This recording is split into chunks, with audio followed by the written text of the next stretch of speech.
y'all, it's Kayla Symone. Welcome back to my channel, and today I'm going to talk to you all about how to think about skincare.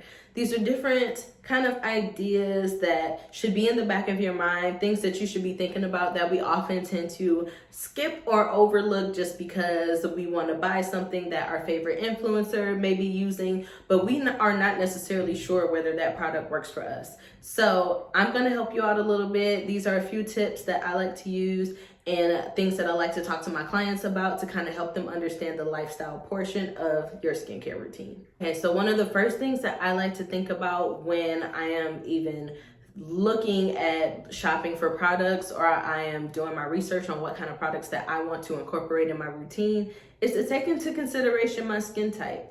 I think a lot of people either don't know their skin type or they are confused about their skin type based off of what they have learned about it in the past. And I hate to bust some people's bubble, but sensitive skin is not a skin type, that's a skin condition. But there are 4 main skin types, and they are normal, dry, oily, and combination skin. Now, what makes the differentiation in these skin types is just the amount of oil or acidity that is on the skin. Your skin is naturally acidic, right? So there is a natural pH of the skin of about 5.5. That is considered a little acidic, slightly acidic, and your skin should be slightly acidic. So normal skin is just that. All over the face, it is slightly acidic, a little bit of oil there, but a little bit of oil is healthy. And it's not too much oil and it's not dry. It's literally just normal.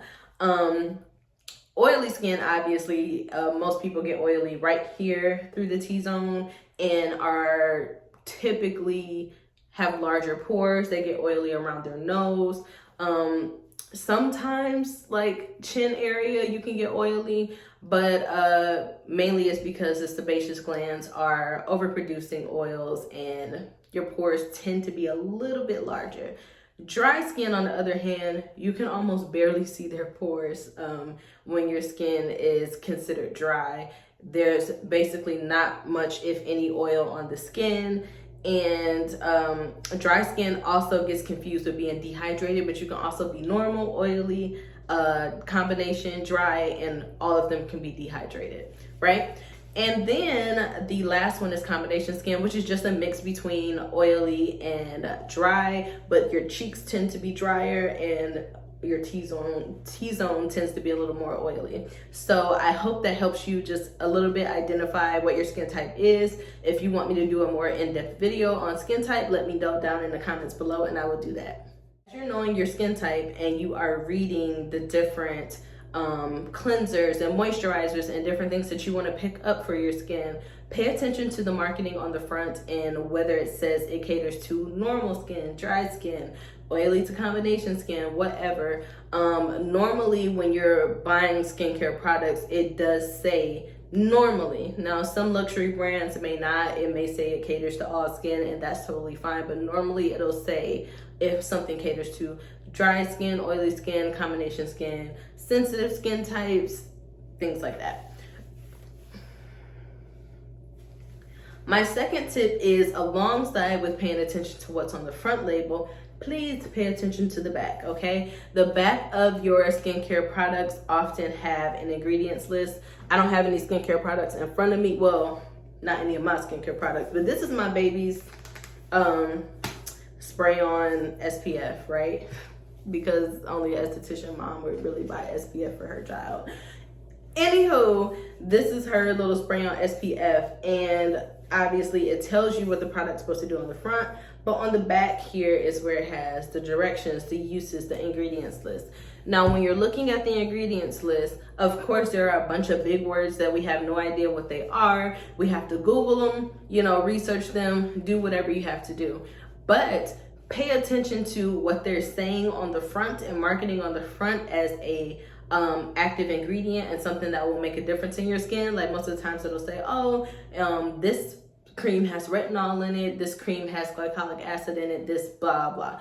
Yes, it may contain those things and they may not be lying, but how active that ingredient is will depend on where it falls on the ingredients list. So at the very beginning of the ingredients list, the first 5 ingredients are typically the most potent slash abundant of ingredients in that product. However, the closer you get to the bottom of that list, that is the least concentrated part of the product. So if you find that you have a chemical exfoliant that has, it's a little serum with glycolic acid in it, and glycolic acid is the last ingredient, sis, they probably didn't put that much in there. I'm just saying, they probably didn't put that much in there. So pay attention to what the product is claiming to do, the active ingredient that it's claiming, and also where it falls on the ingredients list, because you may need to get something that is a little stronger, that has it closer to the top of the ingredients list or somewhere in the middle. My next tip for those of you who are trying to figure out your skincare regimen, products, what you should shop for, is to take inventory of what you already have, what you are currently using, and how often are you using it. A lot of times we see trends fluctuate with what's in, out of skincare, but I encourage you not to be the consumer that just buys just because there's something new out. Skincare is not like makeup, okay? I used to be the person that every time a Fenty collection dropped or something like that, a MAC collection, whatever, I would go buy it. But that's makeup, right? I can put it on and wipe it off. Your actual skincare is the base, is the foundation for the makeup or whatever you may use afterwards. So these products are literally not only penetrating your skin, but they are doing things to keep and upkeep the health of your skin if they are the right products for you. But you can't go out and purchase them on a whim just because somebody said it was a good product, but you have to know what's already in your routine, what you are already using. Now, if you swap something out for something because you're like, oh, I already have a vitamin C, but this brand is dropping one, absolutely. But don't use two of the same thing or a bunch of things, or overuse, over exfoliate, overdo things just because you want to have an extensive skincare. I've seen people have like 3 different exfoliating products within one routine, and I'm just like, oh my God, you're stripping your skin. That's too much. Like that's too much. Like, just bring it back. Just bring it back. Remember in school when they used to say KISS, like keep it simple, stupid? Like, literally, I find the simpler my routine is. Now, granted, of course, I'll throw in some masks, some serums every now and then, but I know when to fluctuate them. I know what serums are more sensitive to sun. You have to understand how sensitive your skin is to sunlight, because you may be doing more damage with using some of these products.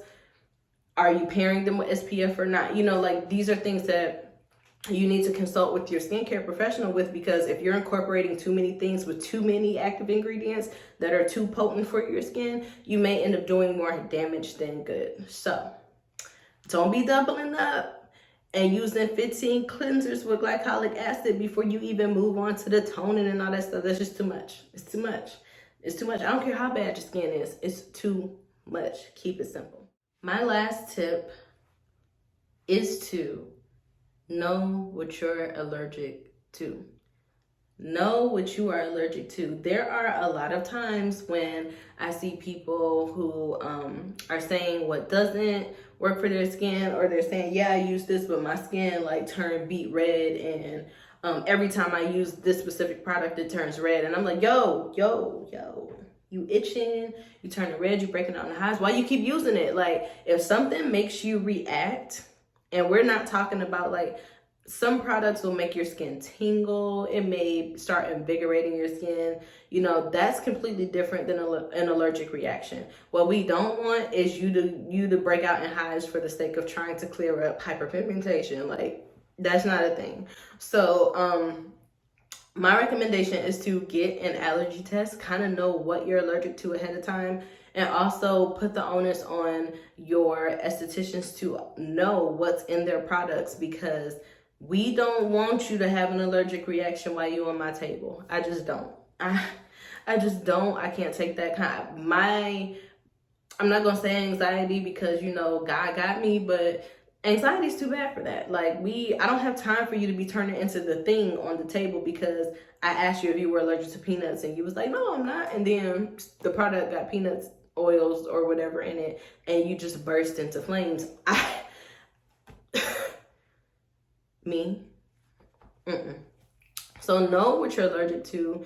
and also cross-reference that with the ingredients that are in your products. And I know it sounds like a lot of work, but it's necessary, because you don't want to be using something in your daily routine that you're wondering why your skin is constantly in a place of inflammation and releasing histamines and trying to keep your skin from blowing up. And you're like, oh no, this cleanser just makes me a little red. Like, no, sis, no. If you are having a reaction, stop using it. All right, guys, well, that's all I have for this video. Let me know if you have any questions down below. If you'd like me to cover any specific topics going forward, please drop it in the comments below. Make sure that you like this video, share it with somebody who may need this information, and subscribe. And I'll talk to you guys later. Peace.